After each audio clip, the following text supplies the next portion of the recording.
Summer holidays లో college పెడితే good morning students. వాడేంద్ర పడిపోయాడు. ఎండాకాలంలో బడి పెడితే పడక లేచి పరిగెడతాడు ఏంటి? సరే ఆ నీళ్లు కొట్టి లేపండి. మీరందరూ ఎందుకు డల్లుకున్నారు? సార్ సమ్మర్ హాలిడేస్ లో బడి పెడితే డల్లు గాక హీరో ధనుష్ లాగా ఉంటామేం సార్? ఒరే మీకోసమే కదరా పెట్టింది, మీ ఫ్యూచర్ బాగుండాలనే కదరా పెట్టిందా? ఇక్కడ ప్రెసెంటే బాగాలేదంటే మళ్ళీ ఫ్యూచర్ అంటారేంటి సార్ మీరు? ఒరే ఏంది ఫ్యాన్ కాలే మీకు సరిపోవట్లేదు ఏంది? ఫ్యాన్ ఏంటి సార్ ఫ్యాన్? మాకు ఏసీలు కావాలా? ఒరే మీరు కట్టే ఫీజులకి అడిగే డిమాండ్కి ఏమన్నా సంబంధం ఉందా? కట్టేది 10,000 కానీ ₹1,00,000 ఏసీ అడుగుతున్నారు చూడు. ఏ చెప్పుతో కొట్టమంటావు? లెదర్ చెప్పుతో కొట్టమంటావు? లెదర్ బూట్ తో కొట్టమంటావా? సార్ సేమ్ క్వశ్చన్ నేను అడుగుతున్నాను సార్. నేను కట్టే ఫీజుకి మీరు చెప్పే చదువుకి ఏమన్నా సంబంధం ఉందా?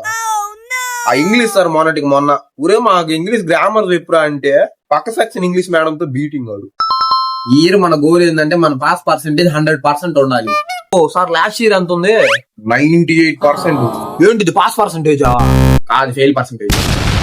ఊరే ఇంకా ఏ నమ్మకంతో మమ్మల్ని పాస్ చేస్తామని సమ్మర్ హాలిడేస్ లో క్లాసులు పెట్టావా? ఏంటి మమ్మీ ఎవడు?